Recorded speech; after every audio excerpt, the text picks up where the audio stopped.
So pint, there's no equivalent to that in French, so I would say just beer. Or une Okay. boisson, bière avec wire et wasteland. Ce soir, une bière avec wire et wasteland ce soir avec les filles. Cheers! Cheers.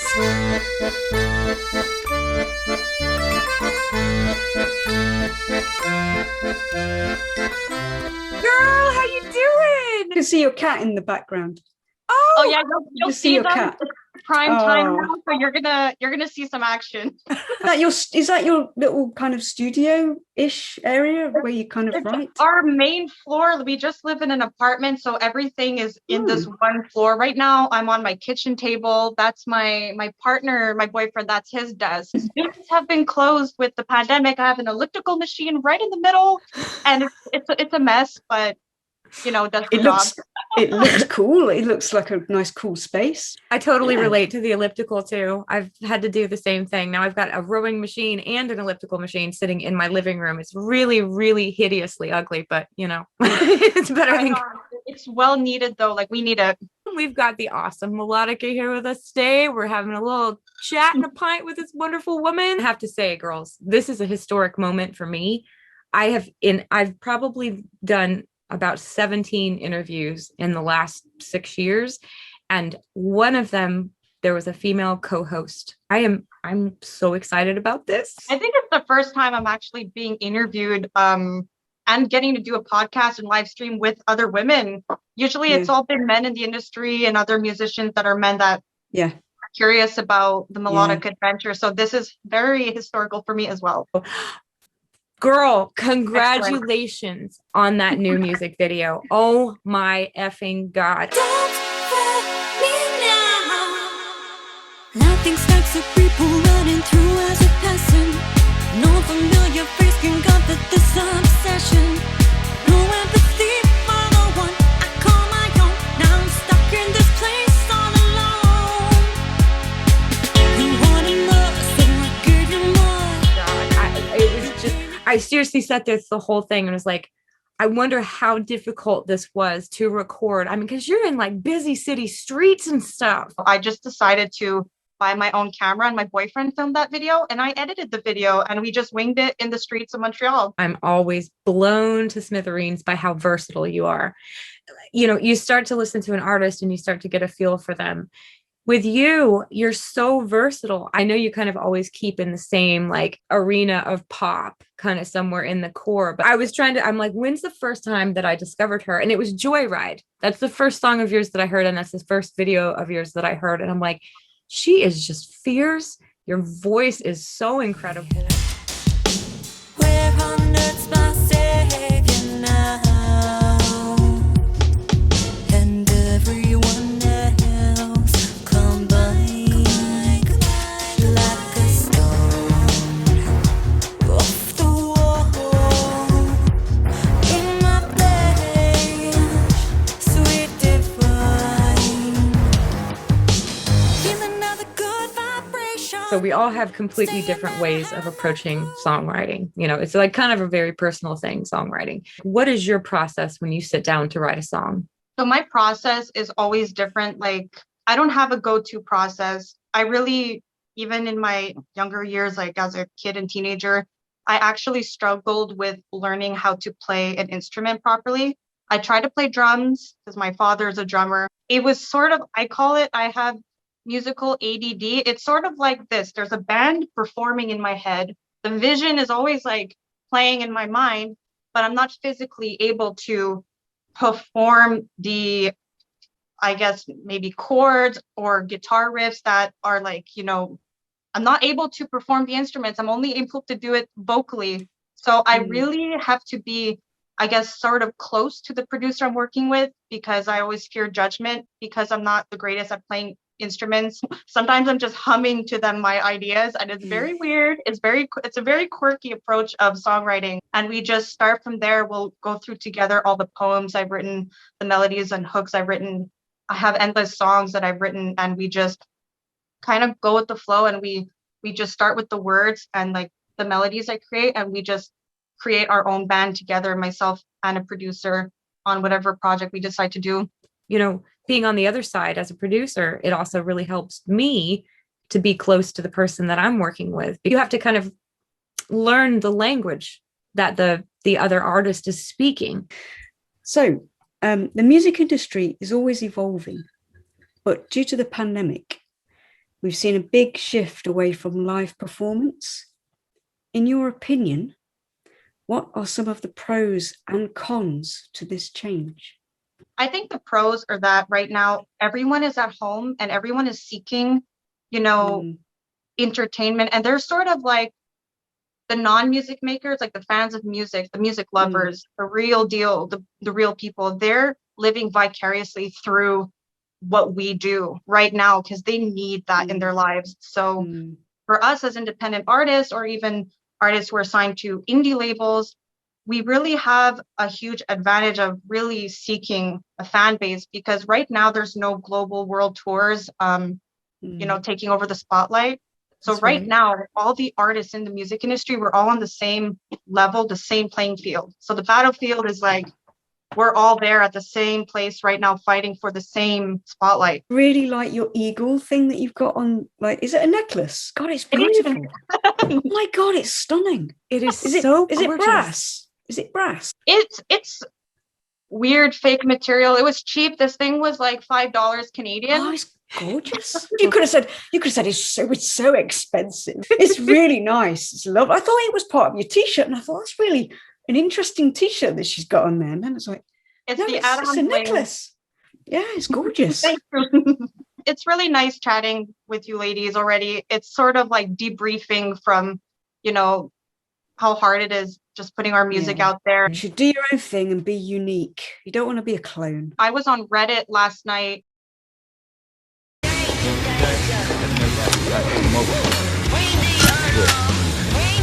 Hi, boys. Just making contacts and like exposing my music video. And I'm in the forum called Vocalists and Singing. Yeah. And she was young. I could tell just by the way she was writing that she must have been 16, 17. And she was asking other vocalists, how can I force and train my vocal to sing a higher range? I'm told that I sing too low. And I told her, I'm like, don't ever change. Yeah. I'm so angry. I'm so angry.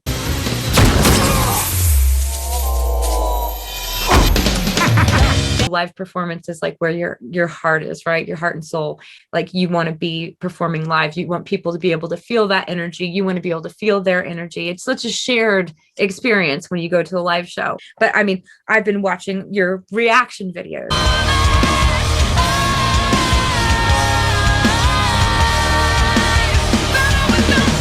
Like, you've done incredible covers. The Portishead cover of Wandering Star. Please, could you stay a while to share my grief?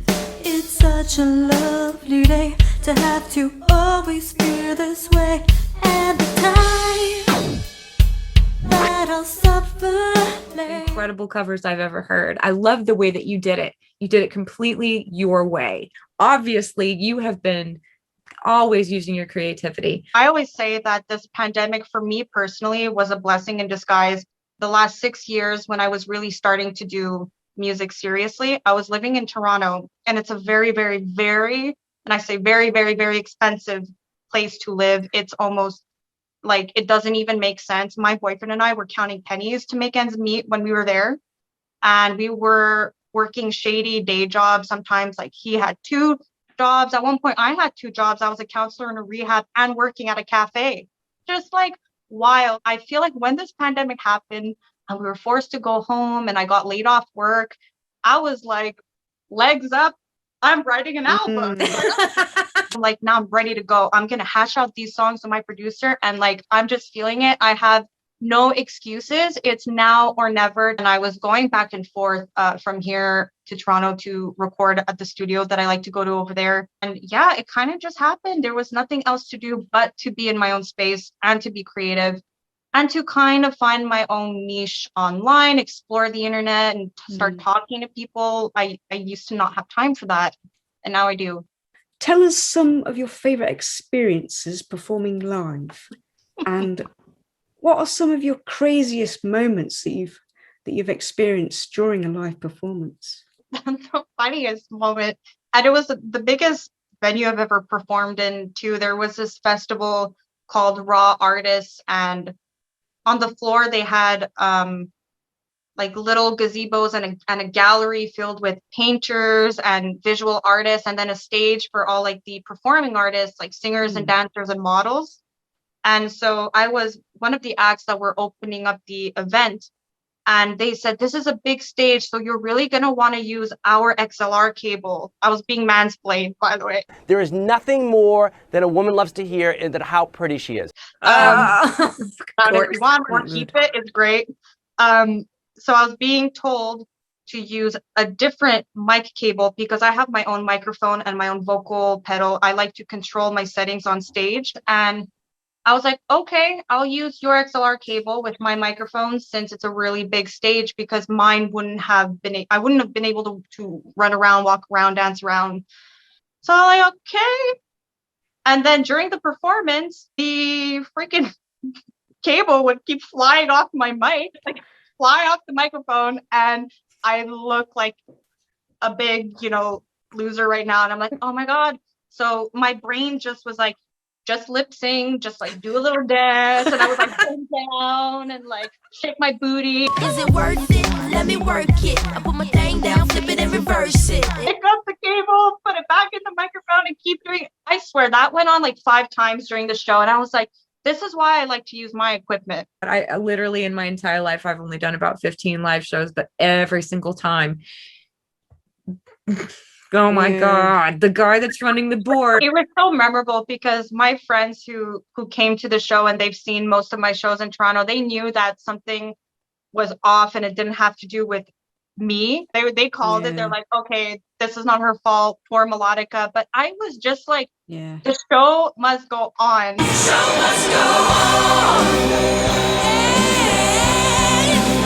The show must go on. So even if it flew off and I was like running around lip singing with like no audio coming out. Very professional. Yes. I just really had to, because there were people, there were so many people at this event, and it was like my chance to sort of redeem myself to some people in the industry, if that matters. And new fans is what matters to me, new people. So I didn't want to disappoint them. So I just did it. Well done for keeping it together. Back in the day when I was up on stage performing, it's totally different too when you're, one person. Like I'm the bass player, I'm off to the side. I know, like, if you're the only female in a band, that there will be more eyes on you. So that's like more stressful. Yeah, I mean, and it has nothing to do with like how you're dressed even. It's just like, oh, look, there's a chick. Like, what's she doing? I do it. If I go see a band and there's a woman out of 5 men, I'm like, I'm watching her. I want to see what she's doing. When you go up on a stage, when you're about to perform, like, what does it feel like? What is that experience like? Like, I'm just really curious to know. I usually feel like puking. I have a lot of stage fright. And so it's just a decision that I had to make. Like, well, I'm not good at playing instruments. I can't really play instruments. I don't want to be a mixing mastering engineer because I actually went to school for that. So I do I have a lot of knowledge in like the technical stuff. Wow. But it wasn't something I was passionate in doing as like a career. I'm a very artistic person. Like I need to be just out moving my body and doing things. The first time I've ever performed was only 3 or 4 years ago. And it was so scary. Like I feel like puking, my mouth gets dry. I feel like someone's poking me and I'm just like, and I can't project properly. So it affects your voice, doesn't it? The nerves just makes you tight. It's a struggle, and it makes me sing even lower. So it drives me crazy when the audio engineers at these venues are like, try projecting more. I'm like, you try being me. I'm alone here on stage. I just have this desire to just redeem myself for some reason to other people. I think that has to do with being bullied a lot when I was younger. So it's kind of like, now it's my time to shine. And I get over myself and I just do it. And I've realized that after doing a couple of shows, I've done a lot in the last 3 years in Toronto, that people don't really care if you're missing notes or you fuck up with No. your belting. It's the energy, and Yeah. you just keep on doing it and like just being an entertainer, and they love it. They don't even notice. They don't even Yeah. notice. It's the overall performance of it, and the fact that you hit, if you if you hit a few bum notes, it adds to the live experience. It's like, well, there's no perfectionism here. It's just all, here I am, this is what I do, and we're here now in the moment, and that creates the vibe and the energy, I think. Just a few days ago, you had, I'm gonna mangle her name. Is it Zarina? I think with the lightning bolt, I'm pretty sure it's pronounced Karina. I'm saying that right, but she's awesome. Yes. She had shared a post talking about Maynard and how Maynard had influenced her music and art. And then I saw that you had said, I had no idea that this, that this amazing artist that I'm also connected with also loved Maynard.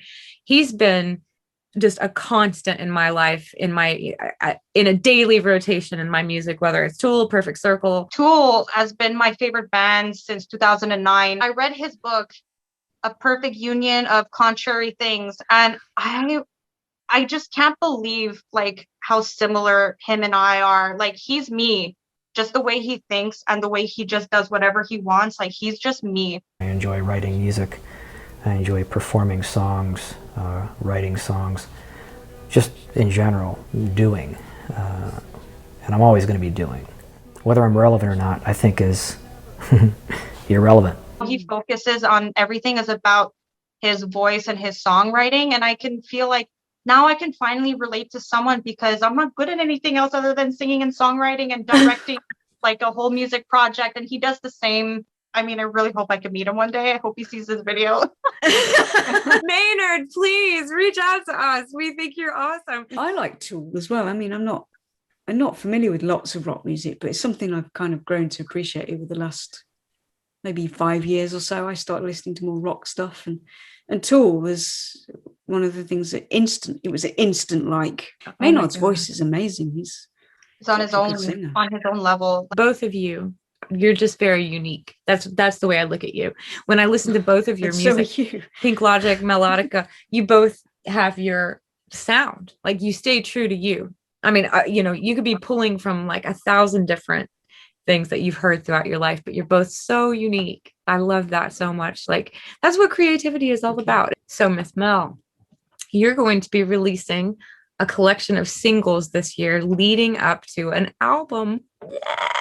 What can you share with us about this? It's literally just a bunch of dance pop songs of like just my whole existence up to this day. I'm 28 years old, so everything that I've ever kind of been through in my life is just all molded into this album. It's like opening up my personal diary for the first time to the world. So it'll be the first time I'm actually going to be talking about this, but it kind of starts off with this ballad like intro track that I recorded that's really sort of intimate and emotional and heartbreaking, talking, like about my experience with like an ex-boyfriend who was a complete abuser, and I'm open to been talking about that in the past. I'm an abuser survivor, so I open up the album with something so dark and intimate, but then it leads into, it's kind of like the light at the end of the tunnel, where I'm trying to encourage women that it's okay that happened to you and it's not your fault, and you can overcome it, and you can do something really like brave and powerful with your life, and you can do so much more than just to linger on to the post-traumatic stress that you have from something like that. And then it'll lead into my new life. So it's like once this album is out, it's like I finally closed that door. It's going to be so intimate. It's so special to me, this album. All the songs are just all about the turbulent emotions I felt, getting over the abuse and falling in love with someone new, and all these weird social norms that we've encountered over the last couple of years, and how I felt when I started doing music seriously in 2015. It was a time where things really drastically changed. I thought it was hard to make friends. It was hard to just fit in, as everyone was just always let's put it this way, you couldn't walk around outside without seeing people's head buried in their phone, like zombies. Yeah. Yep. Yeah. So it's sort of like this loneliness and confusion, and that's actually what Crazy is about. It's all the loneliness and Right. confusion while falling in love with someone new. Everything is good, is so dark and light at the same time. When I personally Yeah. songwrite, it's kind of just Yeah. like when I'm in the mood, it'll just happen. But either Yeah. way, I'm such an internal and introverted person. I oddly enough, I'm actually such an introvert. But all the Okay. songwriting and music always happens in my brain nonstop. All these ideas are just always like cracking in my head. My boyfriend, he's a superhero. We've been together 6 years now, and he's actually saw me go through all of this. So, and he put up with me, and he's my savior. So he's the one I'm talking about in the song Crazy, that I just can't live without you. You say I'm crazy, look what you made me. I think it may be that I just won't live without you. So don't fail me now. So don't fail me now, because Mm. he was all I had. Bless him. Bless him. What's his Yeah. name? Aaron. Thank you, Aaron. Aaron. Thank you for being amazing. The work that you've done together too is just absolutely fantastic. Your energy together is so good. Big dreams and I'm running them down. Yeah, pick up your feet, kid. Wear them souls out. Like that's the only thing you ever really known about. You were never good at math. Eggs in one basket. But look at the sum that I got. I'm good as everybody out there. Oh, headstrong and I know this is not fair. Oh. Love seeing you guys together. I would love to see more of that. You're awesome. We're so excited for your upcoming album. I'm going to put all the links below so you guys can check it out, listen to her stuff, support this woman. She is incredible. You're going to fall in love with her art. Yes. Thank you so much for having me. And I know welcome. we're gonna continue to stay connected. This was a very special, event for me to be with you two ladies. So I'm so grateful. This Thank was a you. great way to start the weekend.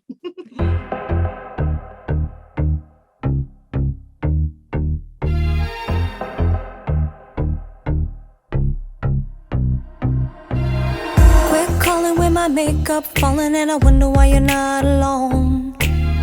Big ballin' and I see you stalling while you're tripping at the mall. Go get her while you're weaving, bother when it's just so clear you see. No bet, it doesn't even matter, no it doesn't really matter to me. If you want it, can you start it? You're a getaway. If you thought it and you need it, do it anyway. Jumpstart won't be a part to the unknown. If you want it and you need it, I won't ever want you alone. Flat side of You know the what? track. That looked so pretty. Do you know what I look like? I look like bloody Kylie. Do you remember that I Should Be So Lucky video with do you remember the one? Be so lucky.